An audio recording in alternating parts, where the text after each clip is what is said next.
Alô, alô! Espero que você esteja bem. Final de semana nós temos mais um vestibular e agora chegou a vez da Universidade Estadual de Londrina, a prova da UEL, que é muito famosa.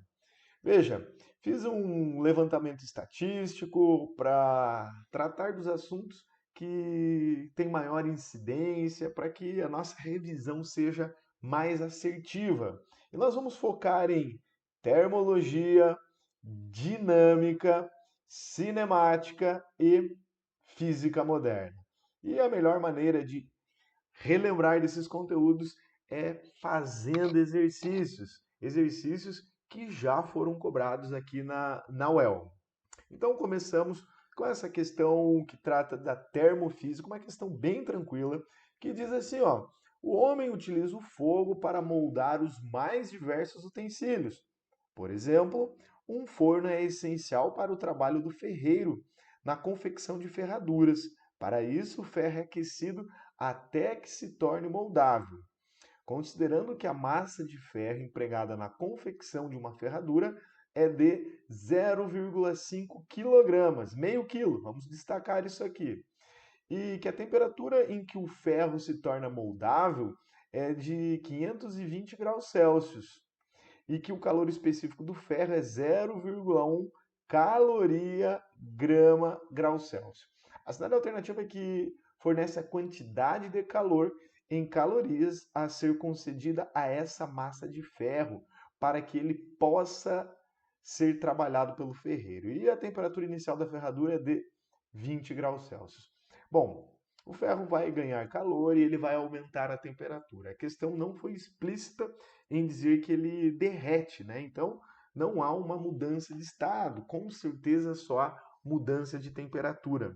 E o calor envolvido em uma mudança de temperatura pode ser determinado por essa expressão aqui, ó, Q é igual a mc delta T.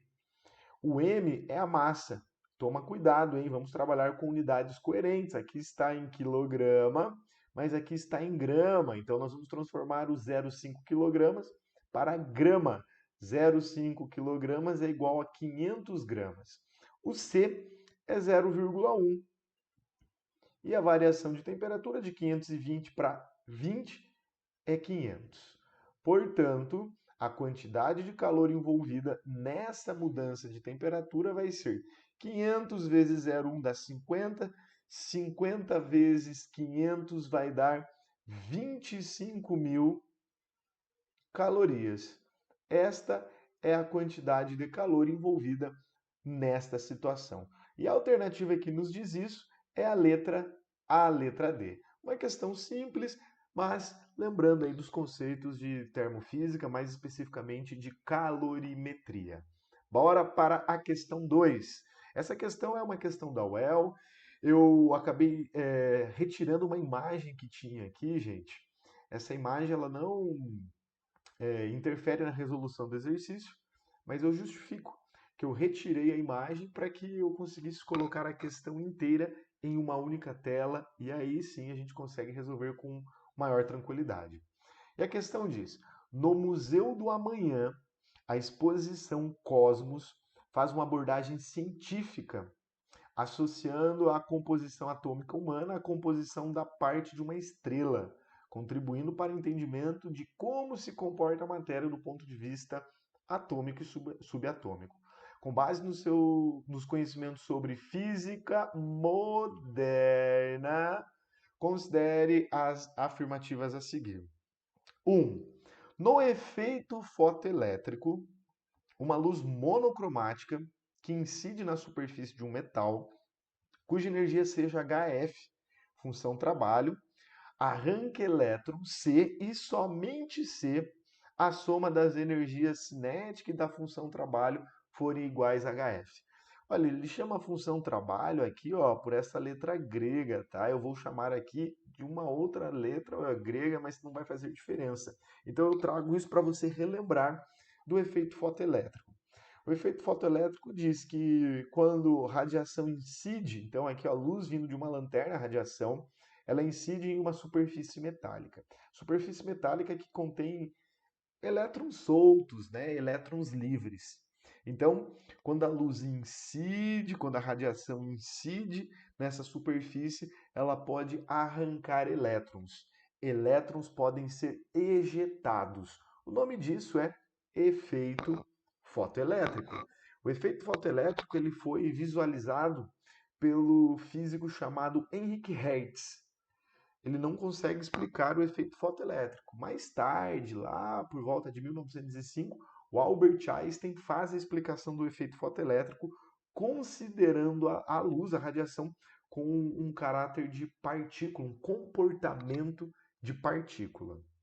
Então, brevemente, lembramos do efeito fotoelétrico, radiação incidindo em uma superfície metálica e arrancando elétrons. A radiação vem com uma energia. E essa energia, ela pode ser calculada assim, ó. A energia é igual a H vezes F, onde F é a frequência e o H é a constante de Planck. Muitas, mas muitas questões já disseram o seguinte: a energia depende da intensidade da radiação? Não.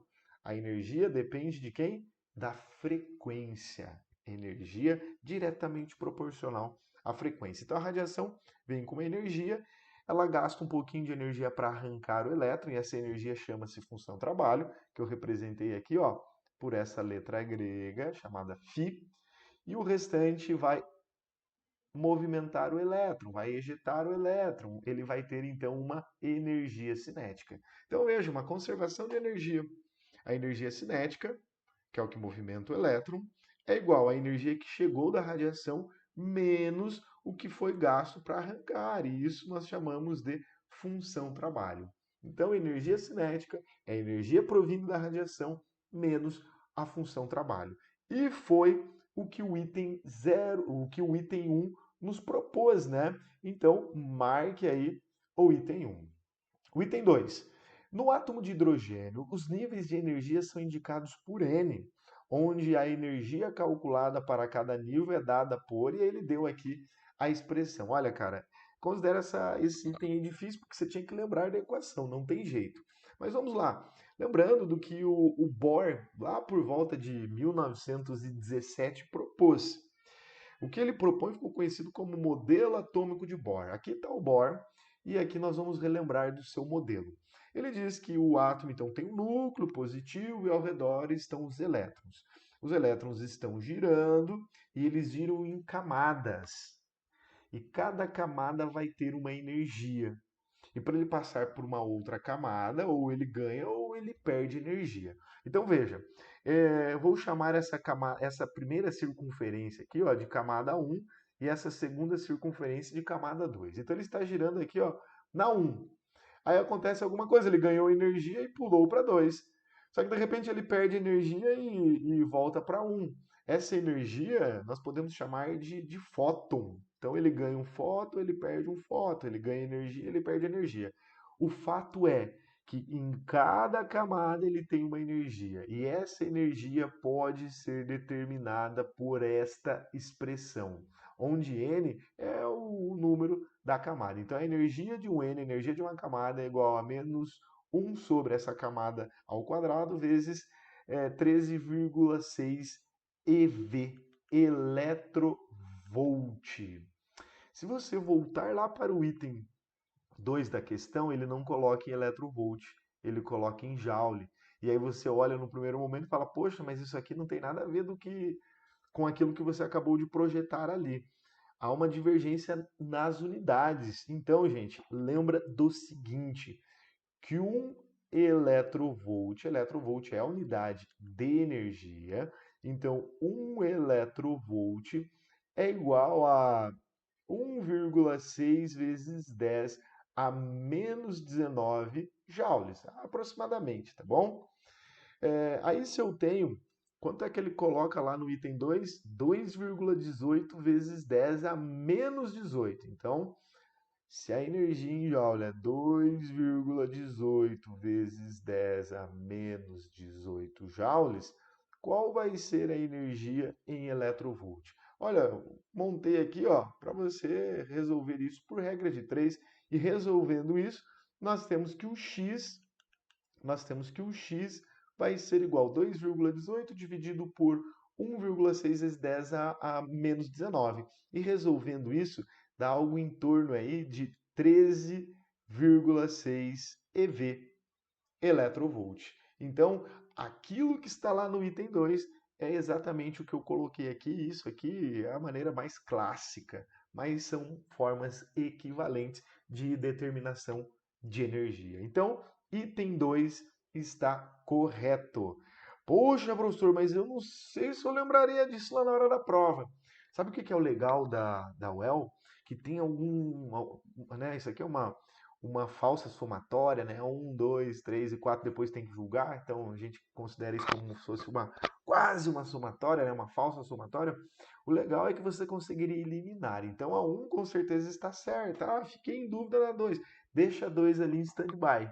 Aí ele diz ali no item 3, Max Planck considerou que os átomos que constituem um corpo aquecido se comportam como um oscilador anarmônicos que têm suas energias distribuídas de forma contínua, independentemente da temperatura do corpo.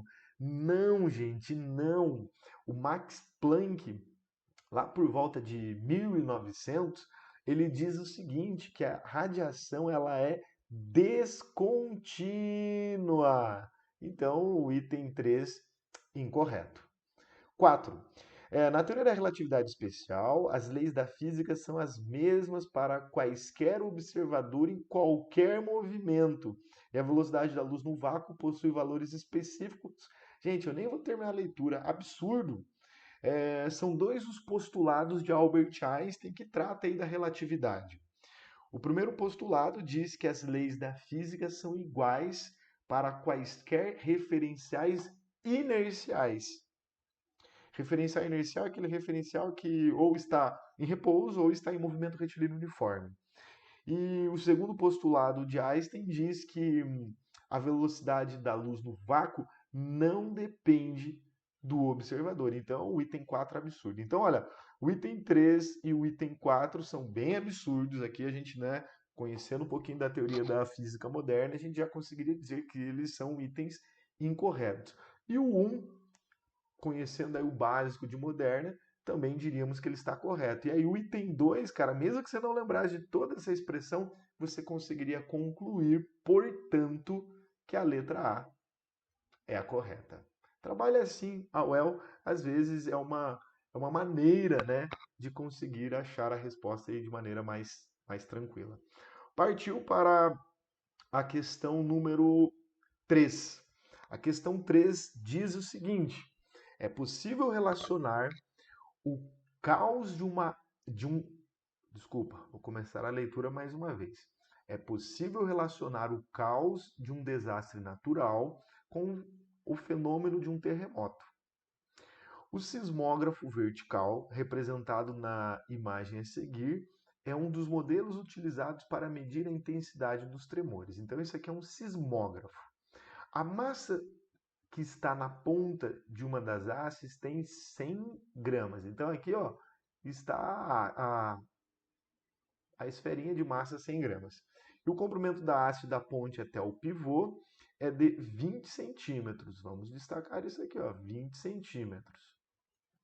Durante um tremor, a haste se move para baixo e isso causa um deslocamento de π/6 radiano entre sua posição de equilíbrio e a sua nova posição. Considerando o seno de π/6 igual ao meio, assinale a alternativa que apresenta corretamente a energia despendida no processo.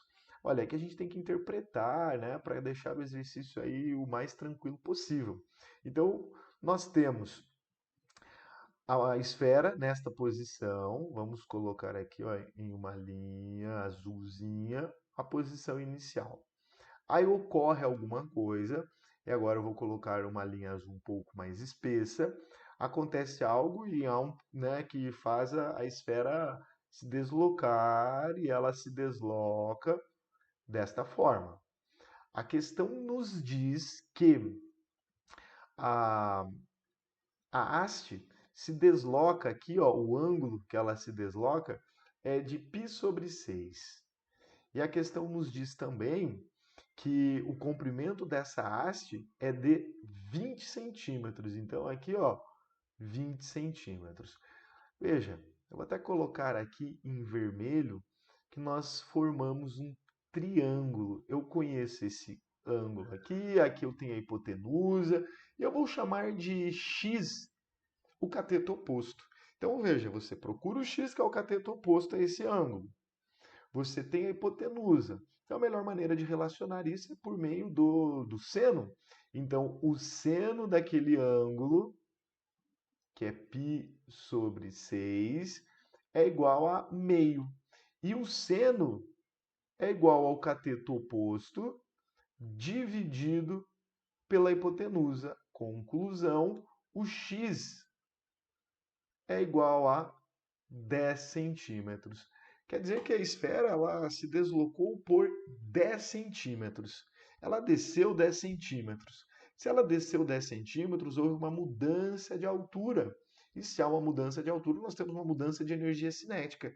E essa é a energia despendida nesse processo. Então, a energia na altura, repita, é a energia potencial gravitacional. Como ele se desloca uma altura aí de 10 centímetros, nós temos a energia potencial gravitacional envolvida. E a energia potencial gravitacional é mgh. A massa, ele deu que é 100 gramas, colocando em quilograma é 0,1. A gravidade não aparece aqui no enunciado, né? Mas tinha na prova que vale 10. Lá no começo da prova tinha as constantes. Vezes a altura que ele se deslocou devido a essa oscilação, que é 10 centímetros, transformando para metro, vai dar 0,1.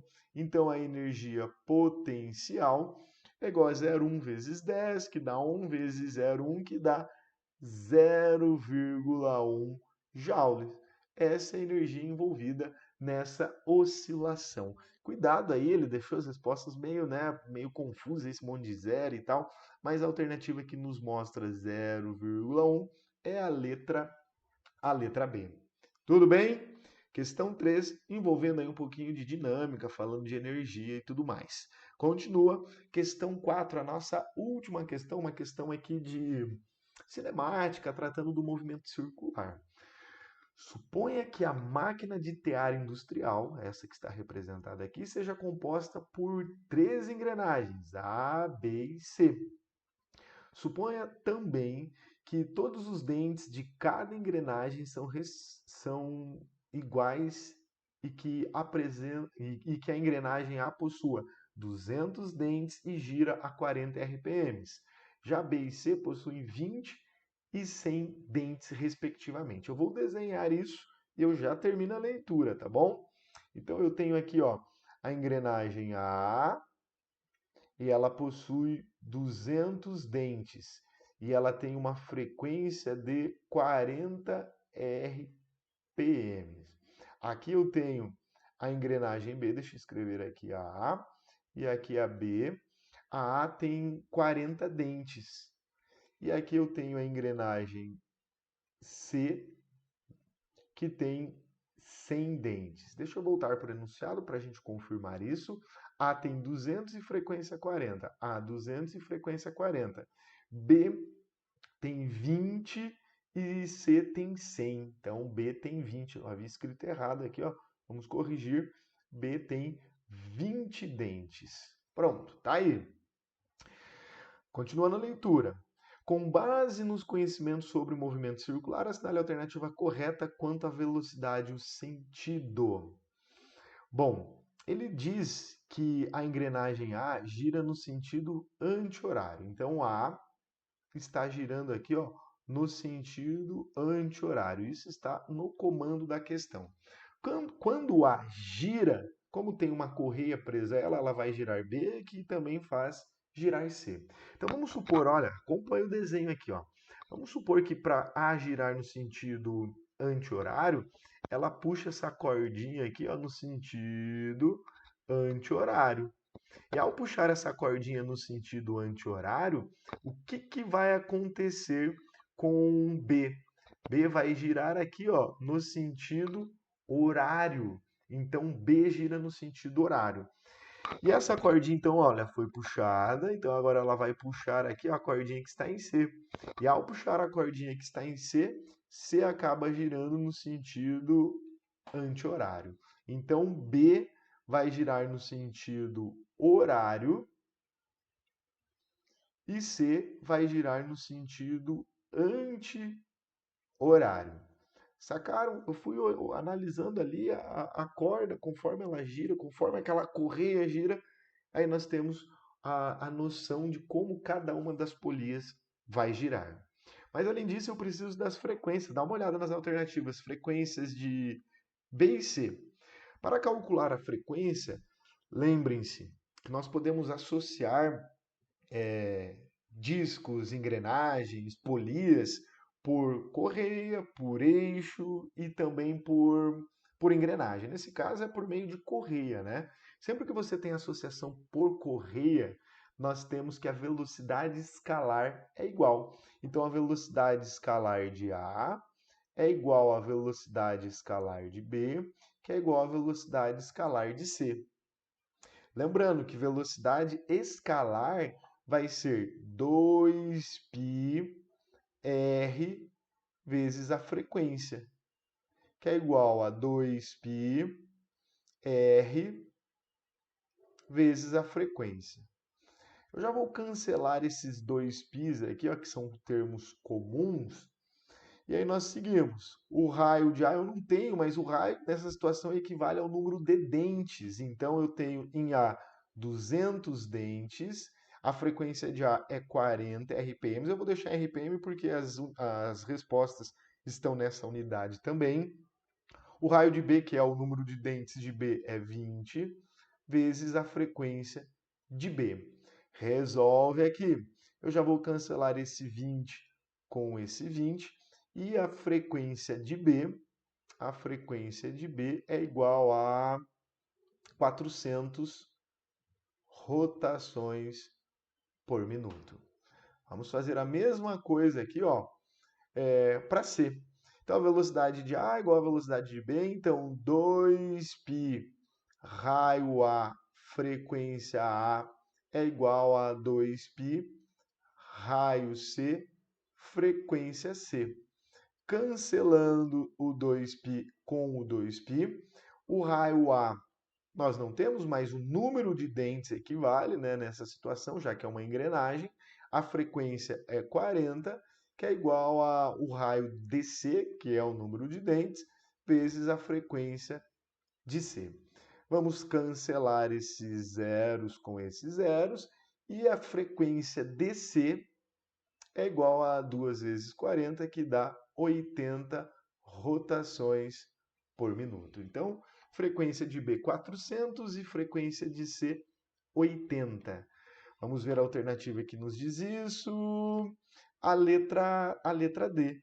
A engrenagem C gira com 80 e no sentido anti-horário. Então, exercício 4, respondido pela letra C. Galera, fizemos um breve levantamento dos conteúdos que têm maior incidência. Espero que você esteja tranquilo, espero que você faça uma boa prova. A aprovação, ela faz parte de todo o seu estudo. Agora você vai coroar, você vai verificar que tudo aquilo que você fez, tudo aquilo que você estudou, valeu a pena. Então, um grande abraço, fiquem com Deus, estou na torcida por você.